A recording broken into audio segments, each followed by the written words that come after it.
সকল এসএসসি শিক্ষার্থীকে স্বাগতম।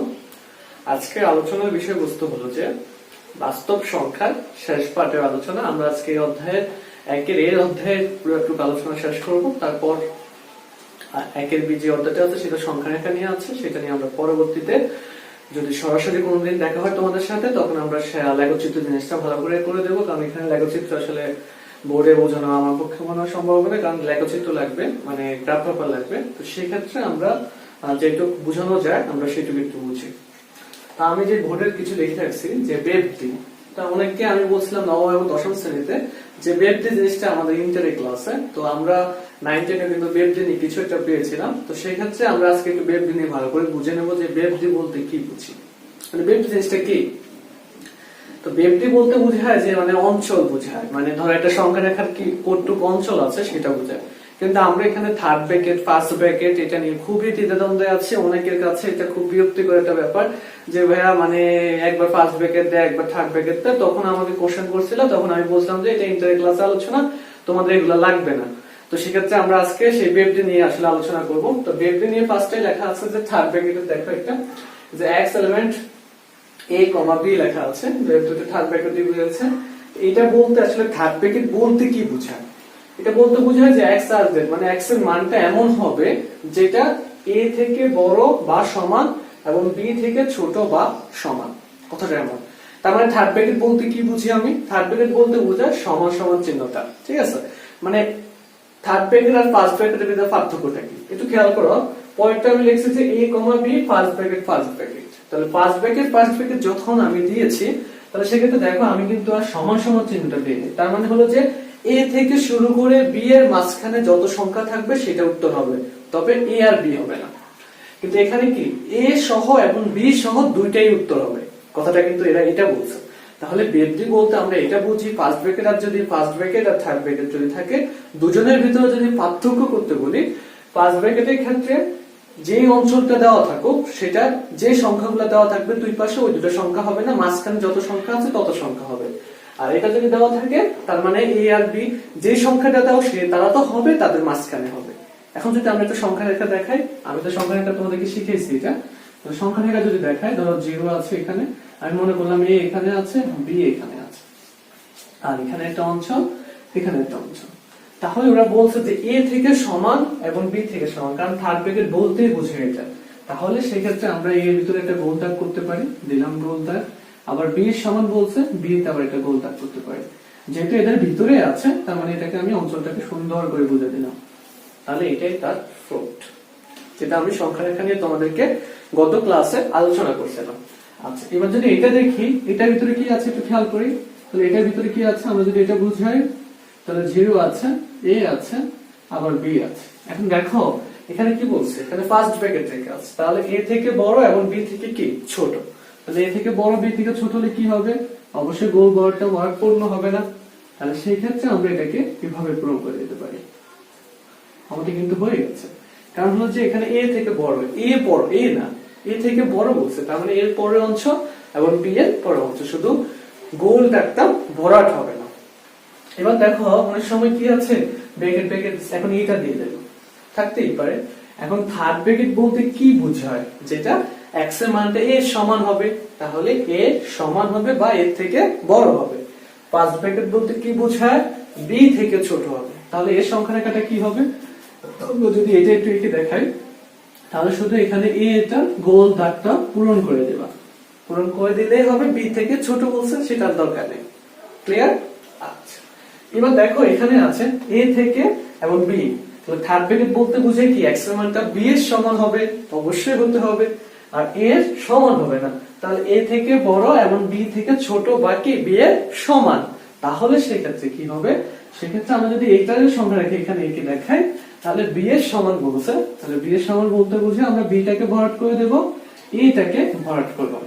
এই যে জিনিসটা আমি বললাম এটি আসলে ব্যক্তির মূল কাজ।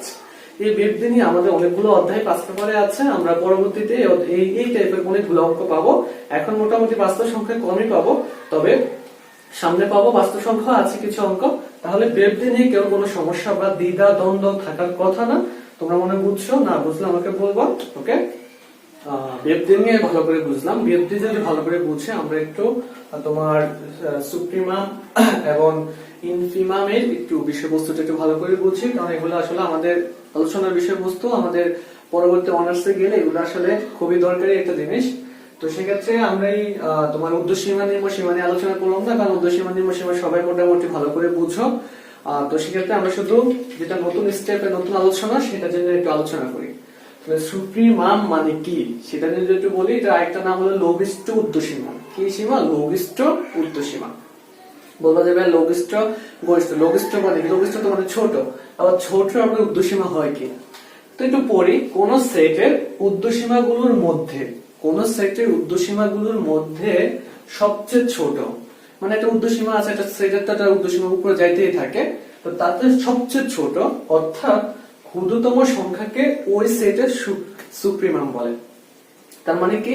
মানে কোন সেটের যখন ঊর্ধ্বসীমা হতে থাকে তখন সেক্ষেত্রে সবচেয়ে ছোট যে সংখ্যাটি থাকবে অর্থাৎ ওই সংখ্যাটাকে বলা হবে ওই সেটের সুপ্রিমাম। তো সেক্ষেত্রে দেখো আমি একটা সেট দেখলাম 5 6 7 7 অনেক ভাবে থাকতে পারে এরকম। তাহলে 5 6 7 যদি থাকে, এই সেটের সুপ্রিমাম যদি বের করতে বলা হয় তুমি কিভাবে বের করবা? তো দেখো এই সেটটা কি হইতেছে, আস্তে আস্তে চলে যাইতেছে, কারণ আমাকে বলছে যে ঊর্ধ্বসীমা ঘুরে যে যাইতেছে এর সবচেয়ে ছোট। তাহলে সবচেয়ে ছোট সংখ্যা কে আছে? 5 আছে, সবচেয়ে ছোট সংখ্যা, কারণ এরপরে তো কোনো সংখ্যা নেই, কারণ এখান থেকে তো সেটটা শুরু হইতেছে। তাহলে সেক্ষেত্রে এর সুপ্রিমাম হবে তোমার 5। কেবল মনে এটা নিয়ে কোনো সমস্যা থাকার কথা না। তাহলে সেক্ষেত্রে এটা যদি সমস্যা না থাকে তাহলে আমরা সেক্ষেত্রে ইনফিমাম নিয়ে একটু কথা বলি।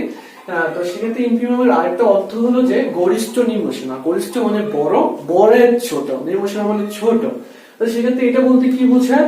কোন সেটের নিম্নসীমা গুলো, কোন সেটের কি নিম্নসীমা মানে কমতেছে, নিম্নসীমা মানে সবচেয়ে বড়, মানে নিম্নসীমা ছোট আগেরটার উল্টো কথা, সবচেয়ে বড় অর্থাৎ বৃহত্তম সংখ্যাটিকে ওই সেটের কি বলা হয়? ইনফিমাম।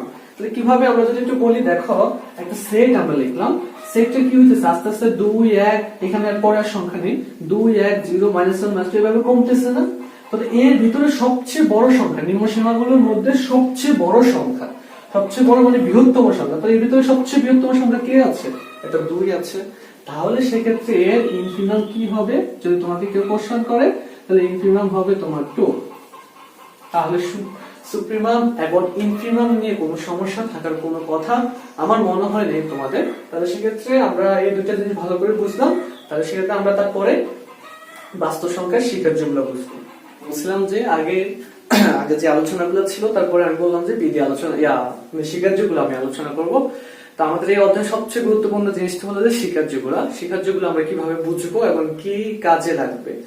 তো তোমরা যারা ভবিষ্যতে মানে সবাই তো ভালো জায়গায় চলে যাবে, যদি কোনোভাবে ভবিষ্যতে অনার্সে যাও তাহলে সেক্ষেত্রে এই স্বীকার্যগুলো মুখস্থ লাগবে এবং এই স্বীকার্যগুলো দিয়ে পরীক্ষায় আসবে। শিওর পরীক্ষায় বাস্তব সংখ্যার যোগ স্বীকার্য বা গুণ স্বীকার্য এটা পরীক্ষা আসে, তোমাদের সময় আসবে না তো ভবিষ্যতে আসবে। তবে এইগুলা সাধারণত কেন লাগবে? অঙ্ক করার জন্য। এখন অঙ্ক কিভাবে করে? অঙ্ক তো আমরা ডাইরেক্ট সিরিয়াল বাই করে দিই, অঙ্ক তো কোনো ইয়ে নেই। ওই যে উভয়দের একটা কথা ছিল না, মনে আছে? যে ধরো এই কোণ সমান এই কোণ, তো সামনে লিখে দিতে হলো এটা কেন হয়েছে, এখানেও সেই কথা। এরকম কিছু অঙ্ক থাকবে, তো প্রত্যেকটা লাইন পরের লাইন কি লিখছো, মানে এর পরের লাইন কোন বিধি অনুযায়ী লিখছো সেটা কিন্তু লিখে দিতে হবে। আর যদি না লেখো তাহলে 1 নম্বর পাওয়া সম্ভব না। তাহলে সেক্ষেত্রে আমরা যদি এবার বিধি স্বীকার্যগুলো একটু বলতে চাই, তাহলে বাস্তব সংখ্যার 2 ধরনের স্বীকার্য আছে, একটা হলো যোগ স্বীকার্য আর একটা হলো গুণন স্বীকার্য। 2 ধরনের স্বীকার্য আছে। তো 2 ধরনের স্বীকার্য যদি থাকে, ফার্স্ট যে স্বীকার্য আছে এ বি এলিমেন্ট যদি রিয়েল নাম্বার হয়, মানে যদি এটা এ আর বি যদি বাস্তব সংখ্যার সদস্য হয়, তাহলে সেক্ষেত্রে এ আর বি কে যোগ করলে সেটা বাস্তব সংখ্যা হবে। কারণ দুটি সংখ্যা যদি বাস্তব সংখ্যা হয় তাহলে তাদেরকে যোগ করলে কি হবে? বাস্তব সংখ্যা হবে। কারণ হলো যে 2 আর 3 যদি যোগ করি তাহলে কত হবে? 5। ইহা এক ধরনের বাস্তব সংখ্যা। তো সেম কথা যদি আমরা সামনে আসি, তাহলে 2 আর 3 যদি গুণ করি তাহলে 3 গুণে কত? 6। তাহলে সেটাও কি হবে? বাস্তব সংখ্যার সদস্য হবে। এই যে বিধিটার কথা বললাম যে দুটি সংখ্যা যোগ করলো বাস্তব সংখ্যা, দুটি সংখ্যা গুণ করলো বাস্তব সংখ্যা, তাহলে একে যোগের আবদ্ধতা বিধি বলবে, আবার একে গুণের আবদ্ধতা বিধি বলবে। দুইটা কথা, একই কথা একই স্টেপে তোমরা শিখলে ভালো হলো। একে যোগ করলে যোগের আবদ্ধতা বিধি, গুণ করলে গুণের আবদ্ধতা বিধি। এক নম্বর টপিক নিয়ে কেউ কোনো সমস্যা থাকার কথা না। 2 নম্বর টপিকে যদি আসি, যদি এ আর বি যদি আর এর সদস্য হয় তাহলে এ প্লাস বি ইকুয়াল হবে বি প্লাস এ। তো সোজা একটা জিনিস যে 2 আর 3 এ যোগ করলাম আর 3 আর 2 এ যোগ করলাম, দুইটা কথা তো একই হওয়ার কথা, কারণ 3 আর 2 যোগ করলো 5, 3 আর 2 যোগ করলেও 5, দুইটাই সমান। তুমি বলবে ভাই এটা তো আমরা জানি, কিন্তু এগুলো একটা বিধি, কিন্তু কারণ একটা লাইন পর একটা লাইন করতে গেলে আমি যদি এই লাইনটাও করতে চাই তখন সেক্ষেত্রে আমাকে এই বিধিটা লিখতে হবে। তারপরে যদি আসি এ বি ইকুয়াল কি আছে, বি এ আছে, তাহলে এ আর বি, দেখো বি এর জায়গায় এ আসছে, এর জায়গায় বি আছে, একটা বিনিময় কথা করছে ওরা, এটাকে বলা হবে বিনিময় বিধি। এভাবে মনে রাখতে হবে যে বিনিময় বিধিটা কি। আচ্ছা, তারপরে যদি আসি 3 নম্বর টপিকে আমরা 3টা জিনিস লিখছি, মানে 3জন মানুষ, এ বি সি তিনটে এলিমেন্ট যদি আর এর সদস্য হয় তাহলে A plus bracket B plus C. একটু খেয়াল করবা, তো আমরা কি করি, এ থেকে বি রে দিলাম একসাথে, এ প্লাস বি আর সি কে আলাদা করে দিলাম, তাহলে এটা কি করলো, সংযোগ করলো। এই যে সংযোগ যেটা করছে এটাকে বলা হয় সংযোজন বিধি।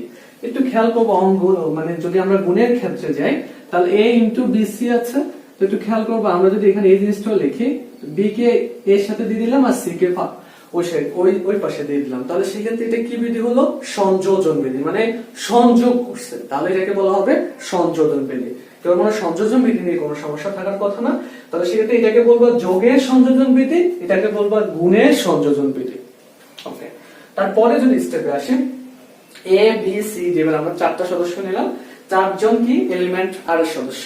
এলিমেন্ট কিসের সদস্য, আর এর সদস্য যদি হয়ে থাকে, তবে নিচে একটা কথা আছে, এ যদি বি এর সমান এবং সি যদি কি হয়, ডি এর সমান হয়, তাহলে এ আর সি যদি যোগ করো, এ আর সি যদি যোগ করো, তাহলে যেহেতু এ আর সি সমান, তাহলে এ এর মান কি, বি, আমি যদি বি বসাই আবার সি সমান যদি দিই, তাহলে এই দুটো পাশ তো অবশ্যই সমান হতে বাধ্য। এটাও ঠিক সেম একই সমান হওয়ার কথা, কারণ হচ্ছে এ সি, তাহলে এ আর সি এর মান যদি আমি ধরে নেই যে এ এর মান হলো 2 আর সি এর মান হলো 5, তাহলে আমি তো এটা বলে রাখছি যে এ আর বি সমান আর সি আর ডি কি সমান, তাহলে এই পাশে কি হবে, তাহলে সেক্ষেত্রে এ আর সি এর মান কত, 2 আর 5 যোগ করলে 7, এখানেও যোগ করলাম 2 আর 5 যোগ করলে সমান, কারণ কেন, কারণ এ তো বি এর সমান আর সি কার সমান, ডি এর সমান, তাহলে সেক্ষেত্রে এই বিধিটা মানে এরকম যদি কোনো বিধি আমরা পাই তাহলে সেক্ষেত্রে এটাকে বলা হবে যোগের অনন্যতা বিধি এটাকে, আর এটা ক্ষেত্রে বলা হবে গুণের অনন্যতা বিধি। কেমন মানে কোনো অনন্যতা বিধি নিয়ে সমস্যা থাকার কথা না। তাহলে এবার যদি আমরা নিচের টপিকে আছি, তাহলে এ এলিমেন্ট যদি আর হয়, এ এলিমেন্ট যদি আর হয়, তাহলে সেক্ষেত্রে দেখো মানে এটা কথা হলো যে এ এর সাথে 0 যোগ করলাম, আবার 0 এর সাথে কি যোগ করলাম, এ, ক্যালকুলেশন করলে কি হবে, এই তো হবে। বলো যে ভাই এটা তো সাধারণ কিছু, এটা আমরা জানি সবাই, এখানে যতগুলো জিনিস আছে সবগুলো সাধারণ ব্যাপার, কিন্তু আমাদেরকে বিধিগুলো উল্লেখ করতে হবে। আবার এখানে যদি এর সাথে 1 গুণ করা হয় এবং 1 এর সাথে যদি a গুণ করা হয়, তাহলে ক্যালকুলেশন করলে কি আসে, এই তো আসে। তার মানে এই যে 0টা যোগ করা হয়েছে, 0টা হলো এই যে বাস্তব সংখ্যা, মানে r এর অভেদক, ঠিক আছে, 0টা হলো কি r এর অভেদক, মানে কোন a এর সাথে যদি 0 যোগ করি তাহলে ঘুরে ঘুরে a আসবে। আবার যদি কোন a এর সাথে যদি আমরা 1 গুণ করি তাহলে সেক্ষেত্রে মানে ক্যালকুলেশন আগে গুণ করো পরে গুণ করলে সেটা ক্যালকুলেশন করলে কি হবে, a হবে। তাহলে সেক্ষেত্রে এই 0 কে বলা হবে যোগের অভেদক, আর এই 1 যে গুণ করছে এটাকে বলা হবে গুণের অভেদক, মানে 1 হবে গুণের অভেদক। ক্লিয়ার? আচ্ছা, তারপর দেখো এই এলিমেন্ট যদি আর হয়, তাহলে সেক্ষেত্রে একটু খেয়াল করবা, a প্লাস মাইনাস a আছে এবং মাইনাস a প্লাস a আছে, এটা ইকুয়াল করলে কত হয়, 0 হয়। আমরা তো জানি, মানে এটা রেজাল্ট মানে হলো যে a আছে, এটা ক্যালকুলেশন করলে 0 হতে হবে। আবার দেখো এখানে গুণের ক্ষেত্রে কি হতে হবে, 1 হতে হবে। দেখো আমার কাছে শুধু এইটা আছে, আর কিছু নেই, এই লাইনটা আছে। আমাকে বলছে যে a প্লাস b কিছু নেই, বলছে যে এটা অ্যানসারটা 0 আনতে হবে। তাহলে 0 আনতে হলে কি করতে হবে, আমাকে মাইনাস a দ্বারা যোগ করতে হবে, করলাম। এখানেও কি করতে হবে, মাইনাস a দ্বারা যোগ করতে হবে। তাহলে যোগ করলে না 0 হবে, তার মানে হলো যে এই কথাটা বলা হয়েছে যে বিপরীত অস্তিত্বশীল বিধি। বিপরীত অস্তিত্বশীল বিধি হলো যে ভ্যালুটা দিয়ে থাকে তার বিপরীত কিছু দিলে না আমি যোগ করতে হবে, মানে অ্যানসারটা 0 হবে। তাহলে সেক্ষেত্রে a মাইনাস এটা হবে a বিপরীত অস্তিত্ব। আর এখানে যদি আমরা কথা বলি তাহলে a ইকুয়াল a, এখানে 1 কমন করতে বলবো ধরো, তো সেক্ষেত্রে কি লাগবে, a minus 1 inverse 1, a minus inverse 1, তখন সেক্ষেত্রে এটা কি হবে, 0 হবে। তাহলে a ইনভার্স 1টা হবে a এর বিপরীত অস্তিত্বশীল। তাহলে সেক্ষেত্রে বিপরীত অস্থিতিশীল নিয়ে মনে তোমাদের কোনো সমস্যা থাকার কথা না। তাহলে আমরা এই সবগুলা টপিক বুঝলাম। লাস্ট যে টপিকটা আছে সেটা আমাদের আসলে যোগ শিক্ষার্থীর ক্ষেত্রেও লাগে, গুণ শিক্ষার্থীর ক্ষেত্রে লাগে, কারণ আমরা আলাদাভাবে লিখলাম না। এ বি সি এলিমেন্ট যদি আর হয় তাহলে a into B plus C যদি হয়, আমরা সবাই জানি গুণাকার থাকলে এর সাথে বি দিয়ে দেওয়া লাগে, এর সাথে সি দিয়ে দেওয়া লাগে। তাহলে যারটা তাকে দিয়ে দিয়েছো, তাহলে সেক্ষেত্রে এটাকে কি বিধি বলা হবে? বন্টন বিধি বলা হবে। ঠিক সেম তুমি যদি এটাকে একটু আগে লেখা যদি a কে পরে লেখো, তাহলে b এর সাথে গুণ করলে হবে b a, c এর সাথে গুণ করলে হবে c a। এটাকে বলা হবে কি? বন্টন বিধি। এই যে বিধিগুলো আছে আমরা এই বিধিগুলো একটু ভালো করে বুঝবো এবং তোমরা ফিক তুলে নিবা, যেন তোমরা মানে টপিকটা যেন বলতে পারো যে পরে যে আমি অঙ্ক করতে যাব তখন সেক্ষেত্রে লাগবে যে বিধিগুলা সংক্রান্ত আমাদের অনেক কিছু লাগবে। ধরো একটা লাইন পরে একটা লাইন যদি আমরা আলোচনা করতে চাই, পরবর্তী লাইন লিখতে গেলে আমাদেরকে কোনো না কোনো একটা বিধি লিখতে হবে। মানে এখন লিখতে হবে যোগের আবর্তিত বিধি বা যোগের বিনিময় বিধি, এরকম কিন্তু করে লিখতে হবে, তখন সেক্ষেত্রে আমাদের কাজে লাগবে। তো সেক্ষেত্রে তোমরা এগুলো একটু মুখস্থ করে নিও। আচ্ছা, তো দেখো আমরা শিকার্যগুলা পড়ছিলাম, যে শিকার্যগুলা কিভাবে করে সেটা আমরা বুঝছি। তো শিকার্য যদি আমরা বুঝে থাকি তাহলে আমরা কিছু অঙ্ক নিয়ে একটু আলোচনা করবো বলছিলাম। তাই আমি কিছু একটা অঙ্ক উঠেছি বোর্ডে, তোমরা দেখতে পারবা। লেখা আছে যদি a, b যদি r এর সদস্য হয়, দেখা হচ্ছে -a into -b equal ab। আর এটা দেখলে সবাই বলবো যে ভাই এটা তো একটা ইজিলি অঙ্ক, মাইনাস গুণ করলে হবে প্লাস, মাইনাস গুণ করলে প্লাস, এর সাথে b গুণ করলে হবে ab, অঙ্ক শেষ। না, এরকম করলে কিন্তু অঙ্কটা হবে না। অবশ্যই কিছু না কিছু কথা আছে, কিভাবে আসছে সেটা প্রুফ করে দেখাতে হবে, বাস্তব সংখ্যা এটা এভাবে করলে হয় না। তো সেক্ষেত্রে আমরা সেই কারণে সেটা করার জন্য আমরা একটু আলোচনাতে চলে আসি। তো আমরা জানি মাইনাসের সাথে 0 গুণ করলে কি হবে? 0 হবে, এটা আমরা জানি। তো এটা যদি জানি তাহলে সেক্ষেত্রে আমরা দেখো মাইনাসের জায়গায় মাইনাসে লিখলাম, 0 এর জায়গায় আমি লিখলাম কি -b প্লাস b। মনে আছে আমরা একটা কথা বলছিলাম যে যোগের বিপরীতকে বলছিলাম যে একটা কথা, যে কোন b এর সাথে যদি আরেকটা -b যোগ করি তাহলে आंसर কি হবে? 0 হবে। তো সেটাকে কি বলা হয়েছিল? যোগের বিপরীতক। এই কথাটা কিন্তু সামনে শো করতে হবে যে তুমি এই লাইন থেকে এই লাইন এটা কই থেকে আনছো। আর তুমি বলবে যে ভাই এটা কেন কিভাবে আনবেন? আমি বুঝবো কিভাবে এটা কিভাবে আনবো, কারণ এখানে কি আছে? -a ইনটু 0 আছে। এখন দেখো আমি -a ইনটু 0 কেন লিখছি? কারণ মাইনাস এটা আগে আছে, এই কারণে কিন্তু লেখা হয়েছে। তো আমি এই কারণে লিখলাম। এবার মাইনাসের সাথে কি দরকার? -b, এই কারণে আমি কিন্তু এটা -b এর সাথে +b যোগ করলাম। এখন -b তো আর বাড়তি যোগ করা যায় না, সেই কারণে করলাম। আচ্ছা, এবার দেখো মাইনাসের সাথে -p কি এটা আছে? পাশাপাশি আছে, তার মানে দিয়ে দিতে হবে। তাহলে মাইনাসের সাথে এটা দিয়ে দিলে কি হবে? -b হবে। আবার মাইনাসের সাথে গুণ করে দিলে কি হবে? -a ইনটু b হবে। এখন এটা যে দিছো কোন না কোন কারণে দিছো, এই কারণটা কি আমরা যদি ব্র্যাকেটটা বুঝিয়ে দিই, এটা ব্র্যাকেটটা দেই, তো সেক্ষেত্রে দেখো এই যে দিয়ে দেওয়ার কথাটা সেটাকে কি বলা হয়েছিল জানি? বন্টন বিধি। এই কারণে আমি সামনে লিখে দিয়েছি এটা বন্টন বিধি। তাহলে এটা হয়ে গেল। তাহলে এটা যদি হয়ে গেল তাহলে সেক্ষেত্রে এইটুকুতে অ্যানসার চলে আসার কথা। তাহলে বাকিটুকু কি হয়ে যাবে? বাদ হয়ে যাবে। এখন কিভাবে বাদ দিব সেটা তোমার ব্যাপার। দেখো -a ইনটু b এর সাথে আমি কি বললাম? এটাকে দুটাকে একসাথে করে দিলাম -a b। এখন তুমি বলো যে ভাই দিয়ে দিছেন, এটা কি এমনি দিয়ে দিলে হবে? অবশ্যই না, সেটার জন্য একটা সূত্র আছে। যখন a আর b এলিমেন্ট যদি আর হয় তখন -a এর সাথে b গুণ করলে সেটা -ab লেখা যায়। আচ্ছা, তাহলে সেটা নিয়ে কোনো সমস্যা থাকার কথা না। তারপর দেখো এই লাইন আসলো, এই লাইনের জায়গায় এই লাইন আসলো, আমার কাজ কিন্তু এটাকে বাদ দেওয়া। তাহলে এটাকে বাদ দিতে হলে কি করতে হবে? আরেকটা সুন্দর করে +ab আনতে হবে। তা আমি কি করলাম? উভয় পক্ষে +ab দ্বারা যোগ করলাম। এই পক্ষে b দ্বারা এই পক্ষে a দ্বারা, এটা যোগের অনন্য বিধিতে ছিল আর কি। তোমরা একটু যদি ওই সংখ্যাটার দিকে যাও তাহলে সেটা অবশ্যই বুঝতে পারবে। আচ্ছা, তাহলে এই যে a b যোগ করা, দুই পাশে দুইটা যোগ করলে কোনো প্রবলেম হয় না, এটাকে বলা হয় যোগের অনন্যতা বিধি। তারপর দেখো এটার জায়গায় এটা কাটা গেল, ইনা আর ইনাকে একসাথে করে দিলাম। এই যে দুজনকে একসাথে করে দেওয়া, এটাকে বলা হয় যোগের সংযোজন বিধি। ওই যে যোগ একসাথে করে দেওয়াটা সেটাকে বলা হয় যোগের সংযোজন বিধি। কারণ আমরা এটা ইকুয়াল 0 লিখে দিব আর কি। এটার জায়গায় এটা ঠিক থাকলো, এটার মান কত আসছে? 0 আসছে। আর এই 0 এর জায়গায় 0 থাকলো ab প্লাস। এই যে দেখো এই একটা যোগ বোধক আর একটা যদি বিয়োগ বোধক থাকে, আবার বলি একটা যোগ বোধক যদি আরেকটা বিয়োগ বোধক থাকে তখন তাদের ভ্যালুয়েবল পার্সেন্ট কত হয়? आंसर 0 হয়। তাহলে 0 যদি ওই যে বলা আছে যে যোগের বিপরীতকে বলা ছিল যে একটা যোগ আর একটা কি বিয়োগ, এই যেটা বলছিলাম যোগের বিপরীত ক্ষেত্রে 0 মানে এটা লিখছি। এখন এটা আছে, তার মানে এটার মান কত হবে? 0 হবে। তাহলে 0 জায়গায় 0, 0 0 প্লাস ab, এটাকে বলা হবে যোগের বিপরীতক। মানে যে লাইনে যে কাজ করবা ওই লাইনে ওই লাইন কথাটা লিখে দিতে হবে। লেখার পরে দেখো এখানে প্লাস জিরো আছে, এখানে জিরো আছে, ওই পক্ষ থেকে জিরো বাদ দিয়ে দিতে হবে। এই যে জিরোটা বাদ দেওয়া, এটাও একটা যোগ, এটাও একটা বিধিতে পড়ে, সেটা হলো যোগের অভেদকে। কারণ হলো যে এর সাথে জিরো যোগ করা এবং জিরোর সাথে যোগ করলে অ্যান্সার কত আসে? এ আসে। তাহলে এটার সাথে যদি আমি জিরো যোগ করি এটাই আসবে, আর এটার সাথে যদি এটা যোগ করি তাহলে কি হবে? এ বি আসবে। কারণ অভেদকের প্রথম নিয়মে ছিল, যোগের অভেদকে ছিল তোমার কোন কিছুর সাথে যদি শূন্য যোগ করা হয় তাহলে ওইটাই আসে।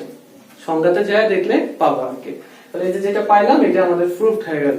এভাবে আসলে এক একটা অঙ্ক বাস্তব সংখ্যার প্রমাণগুলো এভাবে করা হয়, যে প্রত্যেকটা বিধি সামনে লিখতে হবে। একটা লাইন যদি না লেখো তাহলে সেক্ষেত্রে তোমার পুরো নাম্বার কাটা, কোনোভাবে আর নাম্বার দিবে না ওরা।